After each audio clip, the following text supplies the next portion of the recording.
Lahat mo na. Oh, bring him back home. Abo ni Mang Kanor, Fentanyl, Degonyo, Erpat. Sabi ni Mr. X, F9N, may prayer vigil pa sila, Harry Barney, para bigyan ng interim release si Mau Diggs. Naku po, napakalabo nun. Malabo pa sa tubig kanal ho yun, mga kababayan. Dahil nga, ang nakikita ng ICC at pinapaniwalaan nila na meron at malakas ang supporter ni dating Pangulong Duterte at kung pagbibigyan yung kanilang interim release, malamang sa alamang hindi na ho ito a-attend doon sa mga hearing, sa mga darating na hearing. Kaya para sa akin ho, mga kababayan, dapat dyan na lang ang dating Pangulo. Tingin ko, less stress pa siya dyan. Hindi kagaya no, kapag kayong nasa labas siya o nasa Pilipinas siya, stress na stress siya eh. Biruin mo, yung kanyang mga kasama, yung kanyang mga kapaniwala sa DDS, ano ginagawa?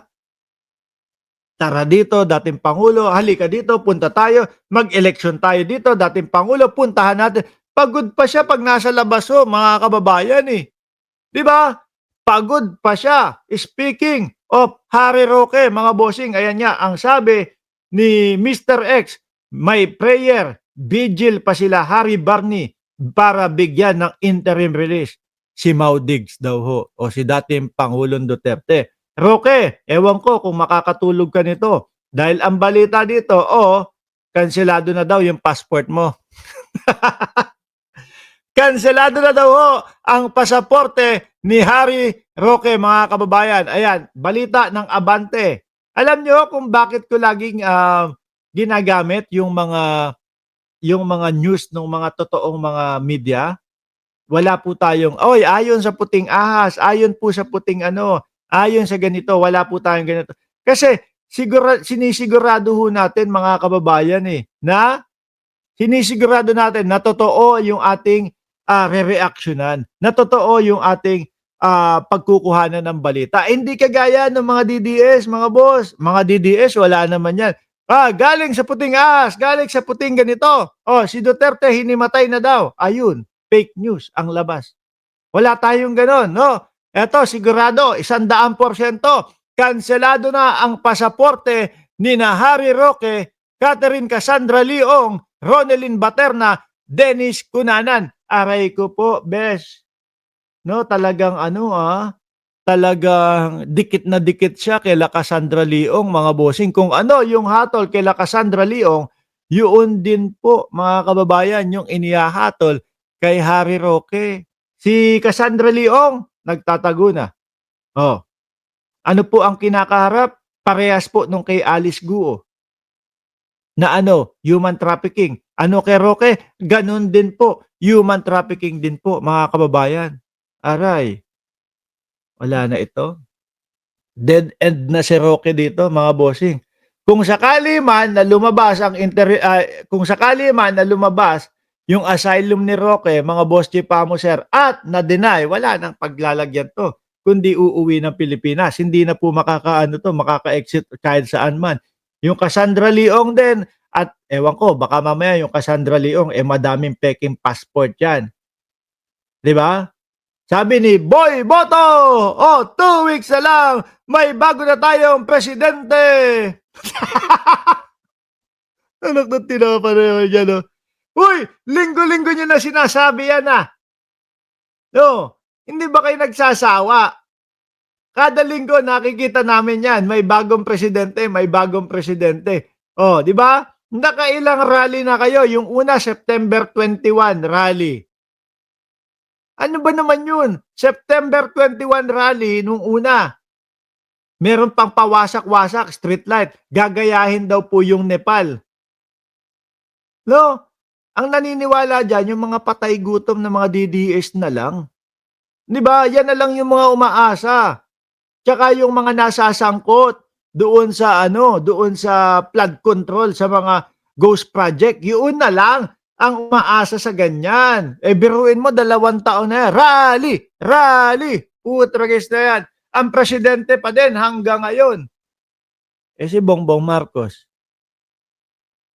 'Di po ba? Tapos eto pa ang susunod na iuuwi ng ay sabi nung iba, "Bakit si Harry Roque pa ang pinipilit iuwi? Si dating Pangulong Duterte na lang." Hindi, okey na yun si dating Pangulong Duterte doon, 'no? Sabi ni Gerald Jim, 1762, na bail ba yan o no bail ba yan, Boss Mark? Ang alam ko ho mga kababayan, dito kapagka yung, human trafficking ho mga bossing, kapagka isa lang. 'No? Eto, maaaring mali ako, posibleng mali ako, posibleng tama din. 'Pag isa lang yung nagreklamo, may bail 'pag sa human trafficking, 'no? Pero kapag dalawa pataas na yung nagreklamo, no bail. Yun yung pagkakaalam ko. Pero madaming nagsasabi, no bail sa lahat kahit isa ang bilang, ano, mga kababayan. Aray ko po, motion for cancellation of passport filed by the prosecution on May 21, motion to declare arraignment and suspend proceeding file accused Raymond Gallio, etc., etc. Ayan na. Roque. At ang sabi naman po, sumagot ho si Attorney Harry Roque dito mga kababayan. Eh syempre, biruin mo, kanselado na yung kanyang passport. Hindi ba siya sasagot dito? Ang sagot ni Roque dito, mga bossing, eto daw po. Ay, mali ako ng pindot. No? Ito daw ho, mga kababayan, ang sabi ang hustisya sa Pilipinas ay parang CCTV daw ho, mga bossing. No? Laging not recording kapag malalaking pangalan ang nakikita. Ano yun, Roque? Saan yun? Para saan yun? Ano? Hindi ko magets. O ikaw, malaking pangalan ka ah. Di ba? Dating spokesperson ka ng dating Pangulong Duterte, mga bossing. Sabi ni Rosewin Isidro, gulong-gulo, litong-lito ang buhay ni Akla. Nilulunod ang hirap kahit ano ang pa. Hindi ko din maintindihan to eh. Eh siya, napakalaking pangalan niya. Dating spokesperson ni Tatay Digong. Oh, pauwi na si Digong. Ayusin ang bansa. Baka sabihin pa nung iba dyan, pauwi na si Digong. Pantay na, uy, ayoko magsalita ng gano'n ha. Kayo kung ano-ano yung iniisip nyo. Kaya ako, Sir Chris Angel, kain daw tayo. Ano kaya gano'n, no? Pauwi na si Digong, pantay na ang paa. Aray. Anyway, hindi, ito ho yung talaga siya. At actually, pinost to ni Attorney Harry Roque, mga kababayan. Pero, may iba pang sagot dyan si Roque, mga bossing. No? Tapos, pantay, ano ba? Lahat, bakit? Meron ba dito? 5'6" yung isang paa, yung isa 5'7"? Meron bang ganon? Ano ibig sabihin? Lahat naman tayo, kunyari, 5'6" ang height mo. Parehas pantay yung paa niyan. Di ba?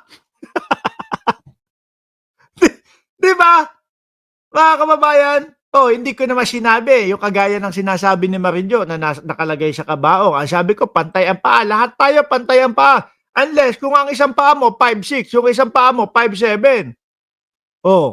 Hindi pantay yung paa nun. Di ba? Karamihan naman sa atin, pantay ang paa. Ba't napipikon kayo?